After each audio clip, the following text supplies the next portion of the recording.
Hello everyone. I'm going to be speaking about the stories and the themes of this awesome book called Genesis.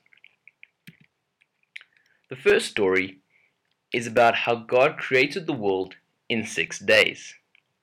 It then speaks about my favorite story, Adam and Eve. I love it because it contains the biggest pearl of wisdom you'll ever find in your life.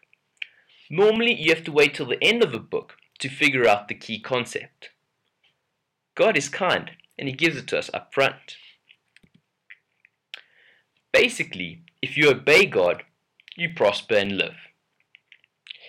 If you disobey God, well, then you get separated from Him and you spiritually die. We have a free choice on whether to obey or disobey Him. Disobeying gives lots of short-term pleasures, but ends in death. Obeying gives short-term suffering, but long-term joy and life. And the great thing is, we get to decide.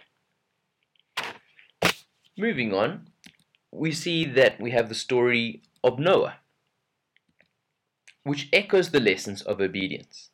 The people disobeyed God, so He sends a flood to destroy them. Noah obeys God by building a big boat and allowing 2 of every animal to float along with him. How is this possible? Surely not every type of animal got on that boat. How did those big elephants get on? It's simple, and I can say it in one word: miracle. Then we have the story of Abraham, where God promises him millions of kids, but his wife is too old to fall pregnant. So again, miracle happens and he gets a son. Then we see obedience come back into play when God tells him to sacrifice his child. Just before Abraham does this, God stops him. Also in the story, we learn about the destruction of Sodom and Gomorrah.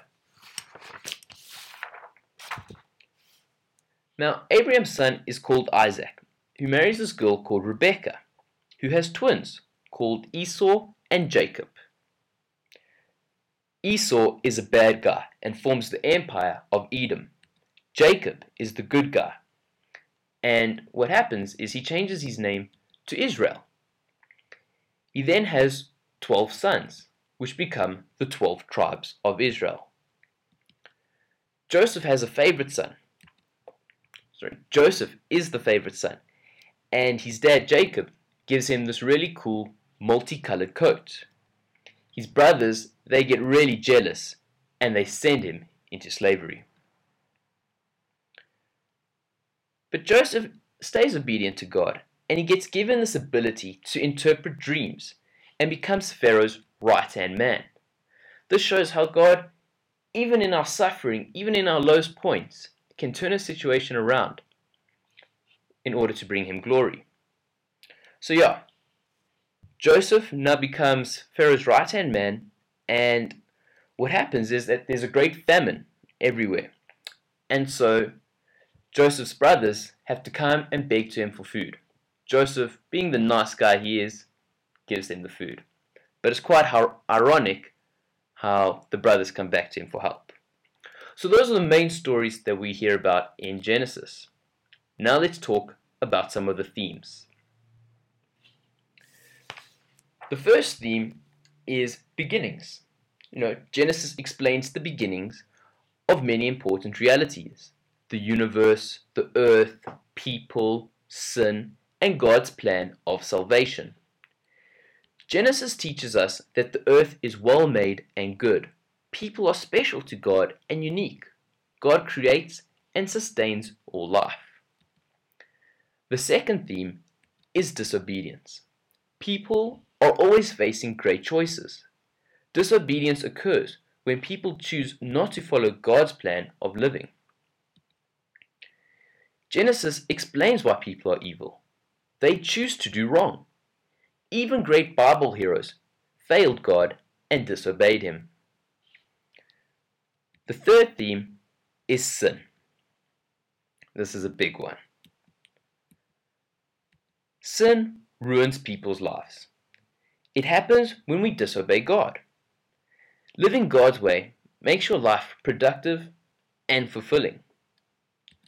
The fourth theme is promises. God makes promises to help and protect people. This kind of promise is called a covenant. God kept his promises then, and he keeps them now. He promises to love us, to accept us, and to always forgive us. The fifth theme is obedience. Obedience is basically the opposite of sin. And so by obeying God, we can restore our relationship with him. Now, the only way to enjoy the benefits of God's promises is to obey him. The sixth theme is prosperity. Now, prosperity is deeper than mere material wealth. True prosperity and fulfillment comes as a result of obeying God. When people obey God, they find peace with him, with others, and with themselves. The final theme is the whole concept of Israel. God started the nation of Israel in order to have a dedicated people who would 1. Keep his ways alive in the world, 2. Proclaim to the world what he is really like, and 3. Prepare the world for the birth of Christ.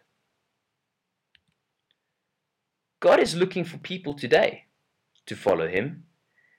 We are to proclaim God's truth and to love all nations, not just our own. We must be faithful to carry out the mission that God has given us. Thanks, guys. That's all for today. I'll be back with Exodus in a few days' time. Cheers.